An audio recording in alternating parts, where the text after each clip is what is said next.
Theodore Roosevelt was a hunter and an angler long before those pursuits had a name in conservation. And he insisted that the people who love the outdoors most are the ones who must protect it. That ethic, that hunters and anglers are among our most committed stewards, runs straight through the American conservation tradition. This Prairie Side Chat explores that tradition today, the role of private leadership in protecting land, water, wildlife, and public access for the generations coming up behind us.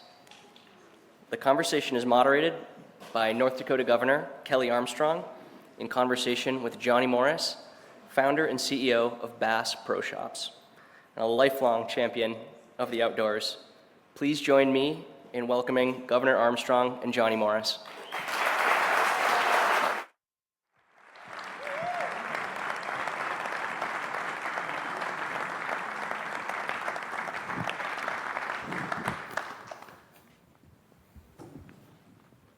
Did anybody here read that?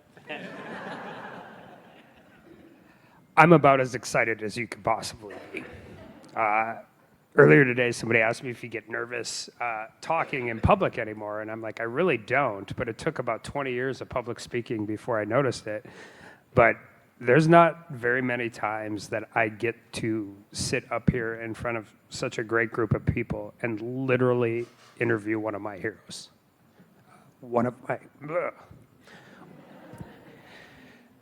So I'm going to resist the urge to talk a lot because I think not only can each and every one of you all learn from what we're going to hear from Johnny, but I think I can learn a lot. And as somebody who's in charge of all state-based conservation and hunting and fishing and trying to figure out how we do this for the next generation of North Dakotans, I'm really excited to hear what you have to say today. So I couldn't be more proud to be up here with you, and I'm really fired up. And I know 45 minutes seems like a long time, but it is not. So I'm going to dive right into this because I want to hear all the answers. Johnny, Theodore Roosevelt's love of wildlife was sparked as he collected birds, bats, rodents he found in Central Park, while your love of wildlife was sparked by, as a child, bass fishing with your dad in the Ozarks. That love of fishing eventually led you to selling your favorite lures out of your dad's liquor store. Both of you turned a childhood love of nature into something far bigger for conservation. Can you just take us through how this started? I'm a happy, lucky guy. Spent my whole life around fishing. Governor, you said some kind words to me and about me, and the feeling's the same to be across this little table from you, sir. Your passion for your state, but for conservation and being a fellow sportsman to sit here next to you. I got to hear the governor speak a while back at a conservation dinner in Dallas, and man, powerful. So you got here one side is a very powerful communicator, and on this side, well, here we go. But what a happy day, okay? Happy birthday, America, the greatest nation ever. And I was in one of these meetings a little bit in the audience a little bit earlier, and Kate McGregor, it was saluted as her birthday, so happy birthday, Kate. It's another reason for a happy day.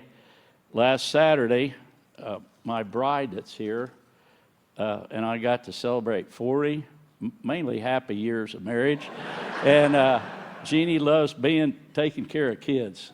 Like she's got 10 grandkids now we do, plus me she takes care of. So thank you, hon. And we just found out last night we were having dinner, and Nick and Evelyn Wiley, one of my all of our conservation heroes, they just celebrated 36 years yesterday. And Marilyn and Clyde Vetter, I was at a Quail and Pheasants Forever dinner last week, and they were celebrating 39 years. So here's to happy hunting and fishing and romance. I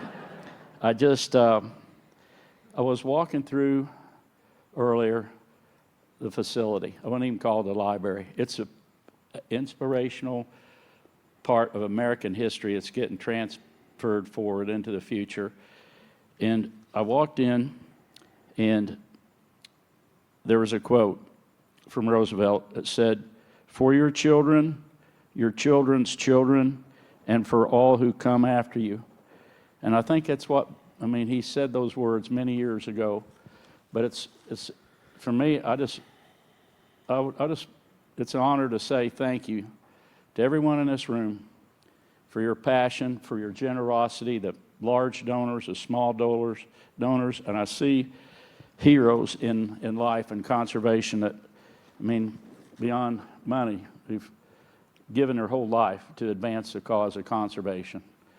And what an inspiration President Roosevelt was and will always be. And this library, this facility carries that mission forward, that message. And our North American model of conservation, and Governor, you mentioned about hunters and anglers, sportsmen and women. They've been since the days of Audubon. And I was reading, going through the museum, again, reminded that President Roosevelt was studying Audubon when he was 14 years old as a boy. He was reading about what did they have in common. They were both hunters, and they, through their time in the woods and in nature, they gained appreciation for the importance of habitat, for regulation, being for good custodians of what God's given us. So I just, from every sportsman out there, from everybody that may enjoy the great outdoors or come to know the joys of the great outdoors, from all of us, I just to say thank you to everybody in this room. And I look out and I see Steve Shields, his wife, so just it's a common denominator, the great outdoors, and this facility is so great. So, and there's large donors here, and Harold Hamm, and I mean, so many people. I probably shouldn't get into all. My buddy Dale Hall, these conservation, Simon Roosevelt, Ted Roosevelt V was with him for a little bit last night, talked about a family, and Hank Williams Jr. had this old song, Family Traditions. They run deep, and people think sometimes about hunting and fishing, it's a trophy fish or a trophy buck or whatever. It's mainly the trophy memories that come from sharing time together outdoors and just having happy times in nature. Calling on Mira, I just carry hands. There's so many. KC Walsh I saw, and I see KC right there. In the business, but a generous heart to give back, like it's common in here. And the Shields family, so many people, and it's great. We appreciate your generosity and made this happen. And President Trump making an effort to be here, being a part of this yesterday, to come to help put the spotlight here. And you think about conservation, it should be, and it is, a unifier. Republicans, Democrat, what it should bring, it does bring people together. And this facility will help that continue to happen. And that makes us all proud. And then Secretary Bergen, buddy, thank you.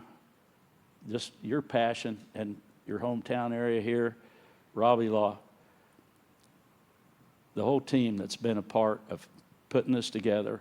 Hope you and your families are very proud, because for this to happen, have been planned to happen on this important birthday in our nation's history.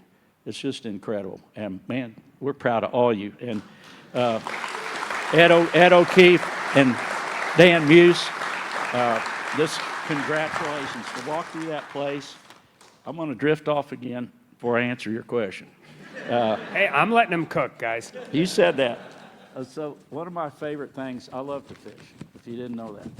So one of my favorite quotes ever was from Zane Grey, and he wrote this in a book that was published in 1926. He'd been on a big adventure fishing trip.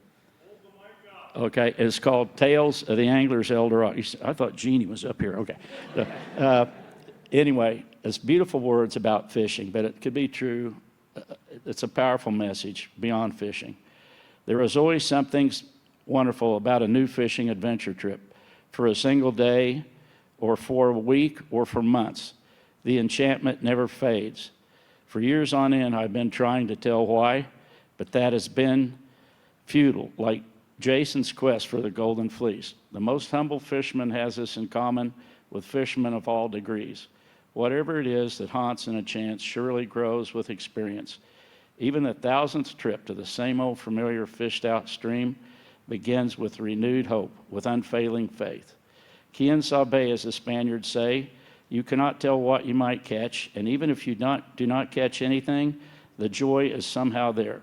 The child is father to the man. Saturdays and vacation times call everlastingly to the boy. The pond, the stream, the river, the lake, and the sea. Something evermore is about to happen. Every fishing trip is a composite of all other trips, and it holds irresistible promise for the future. That cup cannot be drained. There are always greater fish than you have caught, always the lure of greater task and achievement, always the inspiration to seek, to endure, to find, always the beauty of the lonely stream and the open sea, always the glory and dream of nature. And man, that cuts to it, the glory and dream of nature. And that's a lot about what this place is about to all of us. And so to answer your question about how to get in the fishing business, I feel blessed by God, like live in the greatest country, the land, free enterprise system. You can sell bait, you can do whatever you want. I was blessed, me and my sister, my parents loved the outdoors. They would always take time to make it a priority to take me and my sisters fishing and to introduce us and just be able to follow a passion. So we grew up fishing. Oh gosh, we're already 33 minutes into this? Yeah. No, we have 33 minutes left. Okay, good. We didn't spend a lot of time on starting to practice. answer the first I was question. being happy for a minute. So- okay. What was the first question? Anyway, when you can follow your passion, and I think one thing, I know this, Bass Pro Shops, our company, would not be but for one thing, and that's conservation. And if kids can't go out and get their rod bent, if there aren't fish in public waters, if there's just not wildlife, then that's the core of our business. And I'm so grateful my mom and dad. I'm going to show this picture. I didn't bring it because I knew nobody could see it. But there's a picture. We used to draw names for Christmas. And my dad draws my name one year. Okay, so I told you I was unorganized and you're appreciating it now. So my dad draws my name. So I can't wait. I'm about 16 or 17. I thought, man, maybe I'm going to get a new truck or something. So he gives me this gift box. I open it up, and it was a picture of my mom and my dad and a bird dog, and they had a handful of quail. And so I said, oh boy, whoop-de-doo. This wasn't what it was.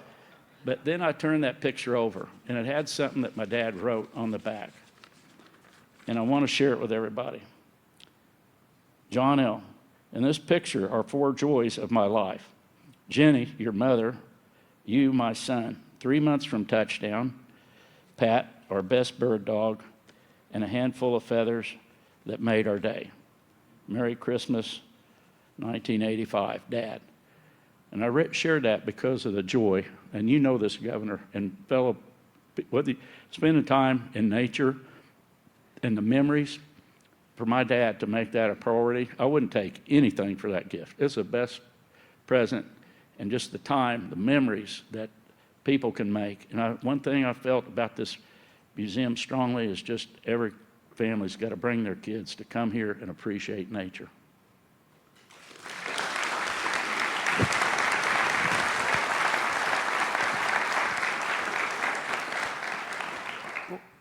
I'm a little disappointed because I thought both Steve Shields and Johnny Morris would say the only reason Bass Pro Shop or Shields existed is because I spend so much time in both of those stores. I feel like we're both kind of half happy with that answer. I am going to ask. He's probably mad at it because he lives here.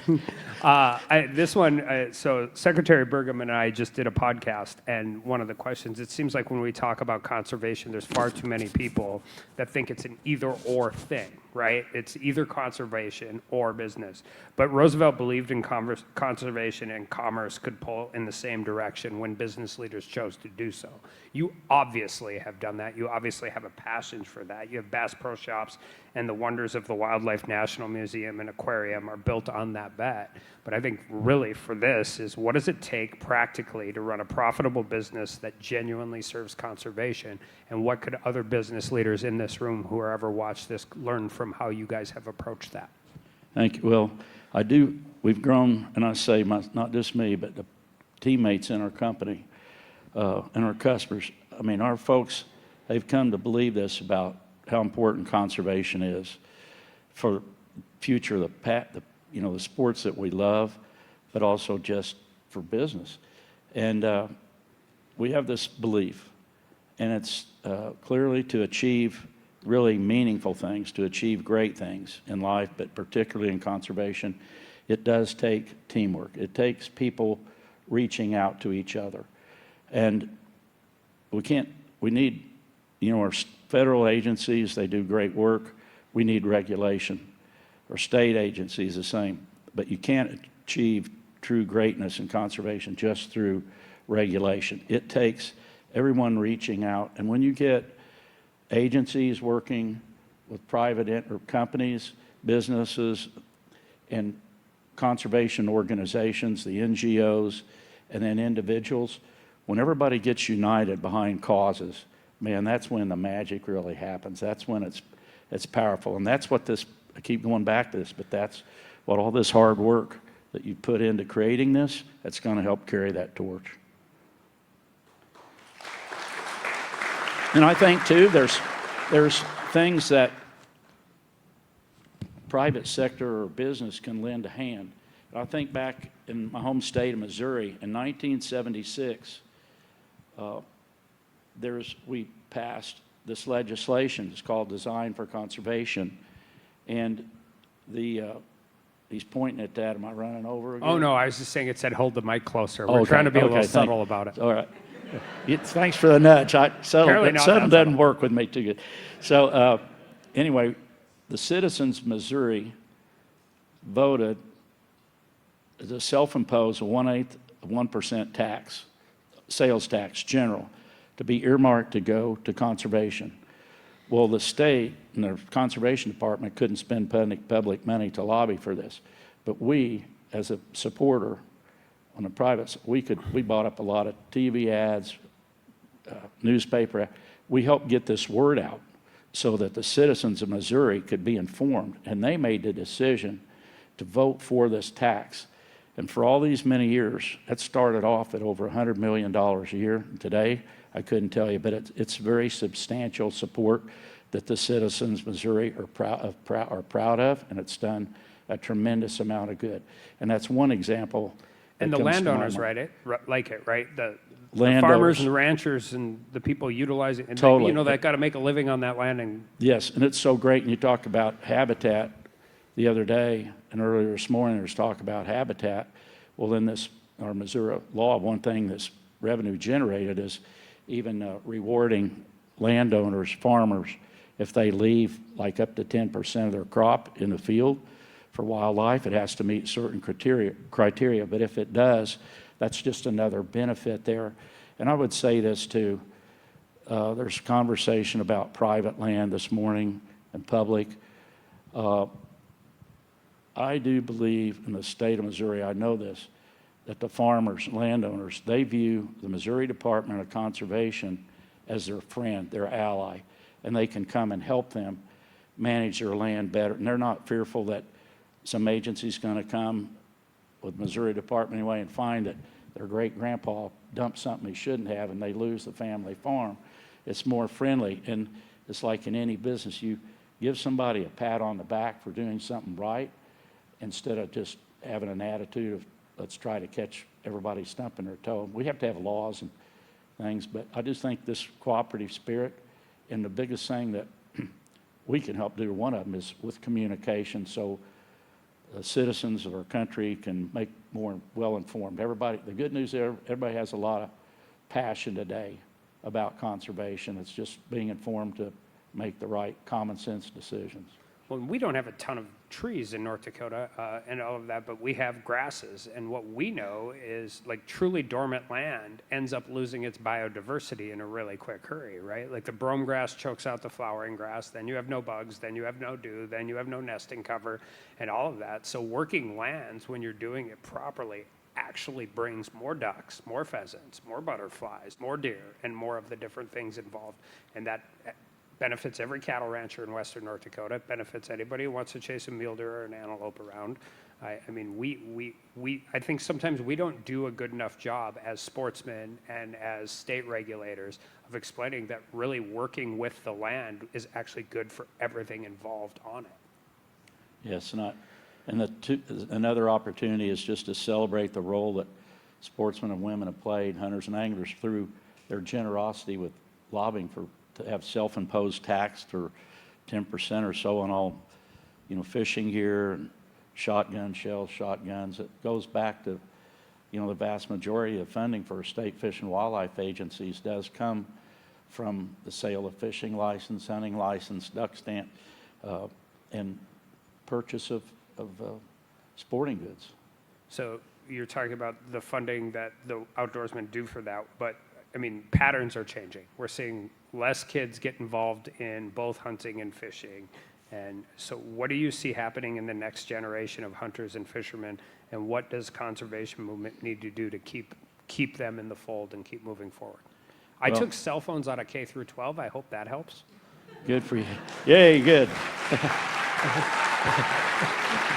That's great. And by me, I mean my state legislature did it and I got to sign it, but it was very much a team effort. Okay. So, Colin O'Meara mentioned earlier on a panel, and I'd heard this before, like kids are spending 9 hours a day. And my own grandkids, I got to nudge them. I mean, it's so captivating, the cell phone or the iPad. And I think just one of our big responsibilities, we have this saying, take a kid fishing, you'll be happy you did, or take a kid outdoors. How do we introduce people to get out, take time to get out in nature? Roosevelt, I mean, that's the example why he came here to the Badlands years ago, to heal himself, and just be rejuvenated by Mother Nature. I told somebody the other day, well, you've heard me speak on this. This is my passion. One in North Dakota, we want to keep, North Dakota, for those that don't know, 94% is privately owned. 94% of North Dakota is privately owned land. We don't have a habitat program if we don't have farmers and ranchers buying into it. We need the commodity groups engaged in it. We need everybody engaged in it. Obviously, the ag economy's stressed right now. There are new technologies in agriculture. And I told my Outdoor Heritage Fund, I went and spoke to them the other morning. I said, if you guys do 3 things for 6 years, you will absolutely move the needle on this. And I said, fund our habitat program, plant trees, and fix boat ramps. See why I like this guy? And I mean that, because we can do all of this great conservation, but if people aren't utilizing it, if people aren't going out and touching grass and learning how to fish and learning how to hunt, learning to hike, mountain bike, whatever that is. And so part of this is making sure that we're preserving these things. Roosevelt, 230 million acres of land, but the next century is going to be about expanding access and how we get private landowners to want to allow people to come in and do it, and how we get the next generation to want to be a part of that. And I think, I don't want to speak for you, but I'm gonna, because that's what I do sometimes. I just sitting up here and talking to you and listening to this, and I said this, I've seen this over the last 24 hours. There's an emotional experience and reaction that's occurring for new people who are out here. And when you are emotionally tied to something, you'll want to show your friends, you'll want to show your family, you'll want to bring the next group of people here. And if we can start doing that with places, well, there aren't very many places, if any places, exactly like this, but there are fantastic places to hunt and fish in Missouri. There are fantastic places to hunt and fish in Oklahoma, Montana, Wyoming, all across the country. And I'm genuinely curious, from somebody who has been in this business his whole life, I haven't thought of the silver bullet yet, but how and what should we be doing as policymakers and as businessmen and as people who care about conservation to really truly figure out how to get the next generation of Americans engaged and involved in this? Yeah, and it's family sports, the one bright spot is the involvement of young people and a lot more girls and women coming into fishing and hunting in the outdoors through that avenue. I don't watch hunting shows. It's really difficult for me. I don't want to watch other people hunt. I want to go hunt. But I know do you, in some ways, I think the commercialization and the popularization of some of this stuff is great. But do you see any problems with some of those things as we keep moving forward? It's how do you reach young people? So my son gets me all the time, JP. I've read over catalog pages. He said, Dad, you gotta, I don't follow social media. But I've met two young men. I don't recall their names right here. You want to, what's their names? Ben. And what's the name of their podcast? Wonders. Well, Wonders of the Outdoors, but anyway. Okay. Well, anyway, thanks for the help. But it's like the young people reaching out to other young people, and these younger. How do you make fishing cool and catch celebrate fish? That? Yeah, catch it. Get the rods bent, boys. The virus, it was a bad thing. It was terrible, but yet if there was a benefit that came, some good that came, it was reconnecting families to spend time together around the dinner table and to get outside, whether hiking, fishing, boating. And I think it planted a lot of seeds where people and kids were exposed to the outdoors and little push-button fish poles or whatever, that's coming to pay back. And that's why I think that helped get some more of the next generation re-engaged in the outdoors. If you would look at one challenge we face now or that you anticipate us seeing in the near future regarding conservation, access, the outdoors, what is it that keeps you up at night, and what is our biggest challenge, and what is our bigger opportunity for success? I think it's communication. How do you reach people today? Is it TV shows? Is it through social media? And in our stores, I'm proud in the past few years, we've given away 500,000 little push-button rods and reels for kids to get them started and have events.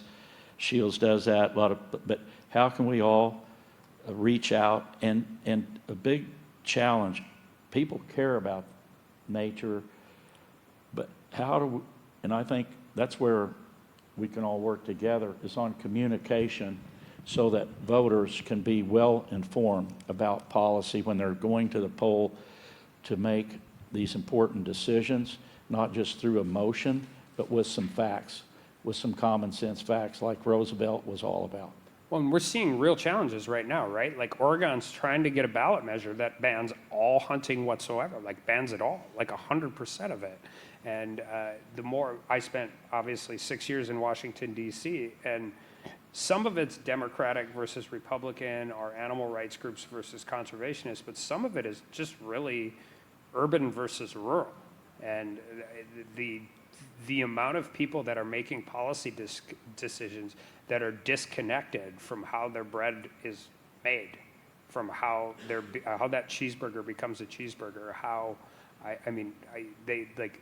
the part of what we know and love, both in working with the land, whether it's in animal agriculture or, 6 miles north of here as the crow flies, spending 5.5 hours on a mule deer stalk just to get busted by his buddy sitting in a brush you never saw. And, and how we do those things. How do we communicate? I think we communicate. How do we talk to new audiences? I think that's the question, both generationally, but also people who have just never experienced this. And we want to get them all out here, and we think that'll help. But how do we get our message to people who don't necessarily don't like to have fun in a ground blind in 30 degrees when there's 40-mile-an-hour wind and freezing ice, and you're just hoping, 6 honkers decide to land in those decoys? I don't know. My wife doesn't even understand that as a measure of fun, and she's been married to me for a long time. You should ask Jeannie, my wife, this question. I just go back to this, and I look at our company. All right, we reach a lot of people that love the outdoors, that love to hunt and fish. And we have partners in conservation. Wild Turkey Federation, Rocky Mountain Elk Foundation, Ducks Unlimited, others. They have the accurate what's happened and what are the successes that have been supported by hunters and anglers, and the waterfowl habitat. It's amazing what a difference has been made, and I think we can get good information from them. And the challenge is, but something I think our company and others we need to do a better job, and we're striving to, is how do we get accurate information, tell both sides of the story, and tell the positive work and advancements, incredible advancements that have been made through the North American model of conservation. It's incredible. And so, yes, there's challenges. There's always been challenges. But to me, I wake up and you say, what worries you? I'm more excited about the opportunities that lay ahead and how this very facility right here is going to help champion that cause. Whether people come here in person and see what we got to see today and yesterday and the days before, or whether it's a broadcast from here. But this place, everybody should be proud of this, because it's going to help tell the story. You know, you were talking about this as a facility, not a library, but a presidential library really is in the business of telling stories. And Theodore, we're pretty excited to tell Theodore Roosevelt's story here. When the story of 21st century American conservation, that story is told, what do you want it to say? It's a happy report card, and it was built on common sense and passion. I brought this quote. Many in this audience have heard this, but I refer to it and I share it all the time as a quote from our President Roosevelt. There can be no greater issue than that of conservation in this country. We must conserve the soil so that our children shall have a land that is more and not less fertile than our fathers dwelt in. We must conserve the forest, not by disuse, but by use. Like he's referring to a healthy, responsible harvest of our God-given natural resources. We must conserve the forest, not by disuse, but by use, and making them more valuable at the same time that we use them. And that's his comments, and that's a good practice. How do we get the word out on that? We must conserve them. Moreover, we must ensure that as far as possible, the use of certain types of great natural resources for the benefit of the people as a whole. And that was a quote President Roosevelt made back in 1908 at the Conference of the Governors. And to me, it's just how can we, have a healthy harvest and get along with nature and help manage nature. We can have a hand, and these great people here are great at managing resources, and it's how you educate people to have some healthy harvest. I have a little fun question because my wife is from Norway, so we've been following the World Cup. And one of my favorite things that you can find online right now is when Europeans walk into a Bass Pro Shop. Buddy, I'm glad you brought that up. It makes me happy too. I've been seeing that. It's and I'm really curious about this because one of my favorite things when I was a broke college kid, I could go into a Bass Pro Shop and I could get what I needed to go hunting, waterfowl, upland, deer, but now that I'm no longer a broke college kid, I can go into a Bass Pro Shop and buy the thing. I can buy Swaro, or I can buy, Lycar, I can do all of that. So one of the things that I think also, this is a little different than what I'm asking, but you guys have obviously made a conscious effort to make it available to any level of income that wants to be a part of the outdoors. And at the same time, at a time where box stores and commercial types of commerce are shutting down, you guys are expanding. You guys are getting bigger, and you're making it more of an experience, and it's part of the customer service, the quality of the care, the stuff you care. But can you talk about how you have had success in your actual brick and mortar stores when, essentially every other industry in the country is starting to really, really generate towards online, and that brick and mortar model is going away a little bit? Oh, thank you. And it's not just the aquarium that fascinates the Norwegians when they walk in. Betty, that's a good question. From years ago, we first thought our only shop we had for the first 13 years was in the back of my dad's liquor store. And then I'd have probably been there in college too. So we'd run lures on sale, and then he'd sell some more beer, so he was happy, we were happy. We kept pushing the beer over. But several years later, so in that store 13 years, I moved to another store. It was a vacant big building called Gibson Discount, kind of like an early day Walmart. And I took a field trip with my sister Susie to visit L.L. Bean in Maine, and I saw how many people they were getting to this store. It was like several million people a year. And Springfield, Missouri is not real big, but neither is Freeport, Maine. And that was our catalog customers. And we felt like, heck, if they can get that many people to go to Freeport, Maine, we can get a lot of people to come to Springfield. But we didn't have to, at that time, give a business plan to a banker. Like to say we're going to build an aquarium, or we're going to have waterfalls, or put in an indoor archery range, or these things. We just wanted to make like a daydream store for our customers, and mainly it was our catalog customers, to come and have a good time, and also to celebrate nature and things like that. So we tried to make it a fun place for our customers to come. And I'm glad these people coming from outside the country have a fun, happy time there. And consciously from the business model, because of this, I think one of my concerns about what we love to do is, if we don't create access, we're going to start pricing the regular hunter out of hunting. We're going to start pricing the regular person out of it, and that's what I'm so impressed with both of you. And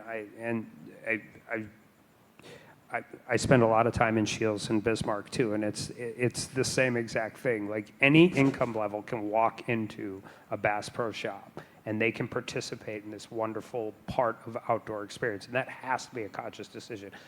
LL Bean's great, and I don't want to be overly critical, but they don't have a $200 used Ruger American 243 on the shelf to make sure that family that young kid who might not be able to afford, a Christensen Arms or a Seekins or something on the higher end of that spectrum, still has the opportunity to participate in this stuff.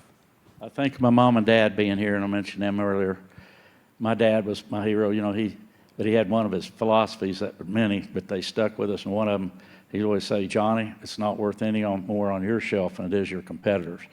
And so we do everything to try to match against our competitors and try to deliver value.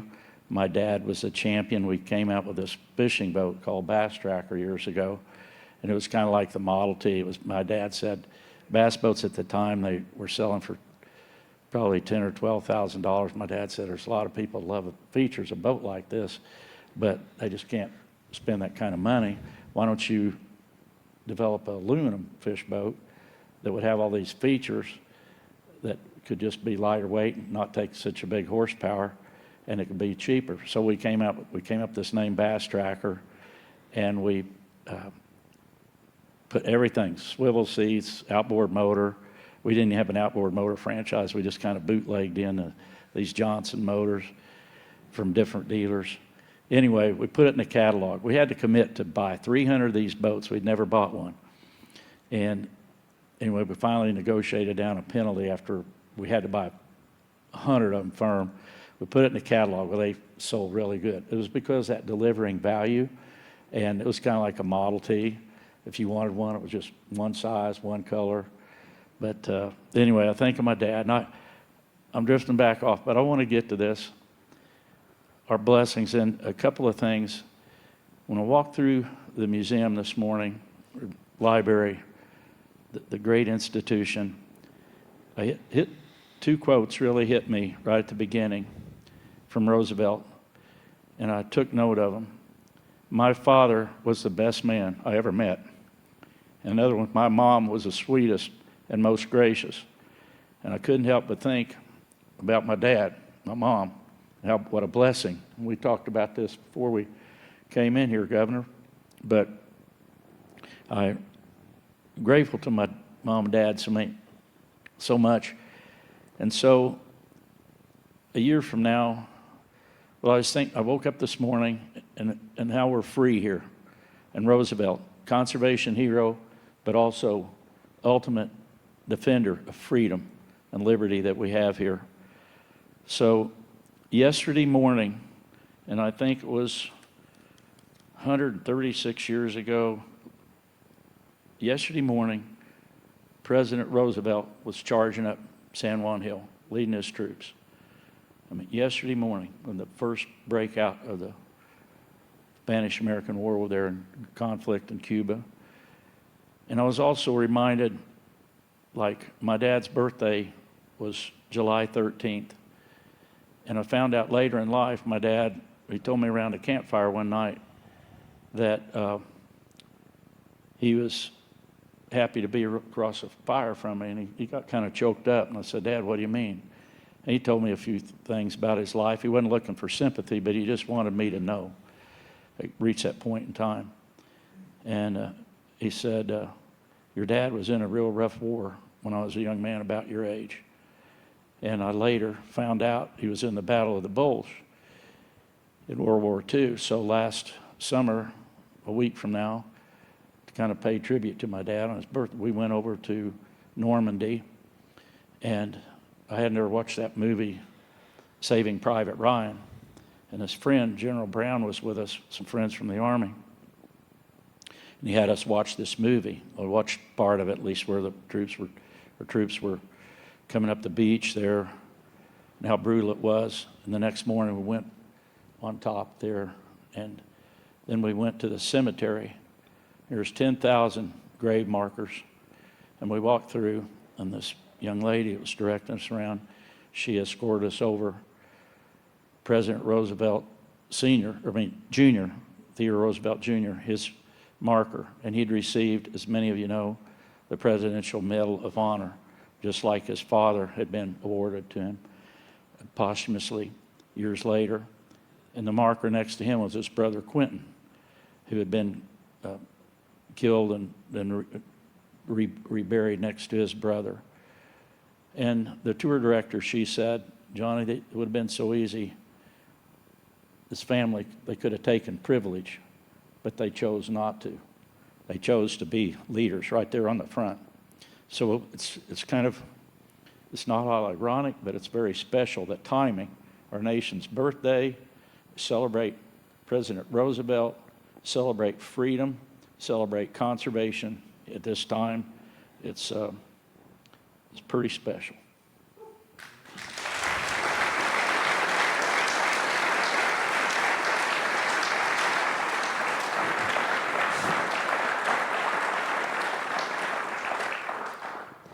I don't have anything nearly as eloquent as that, but I do know this. Somebody along the line said, don't ever meet your heroes.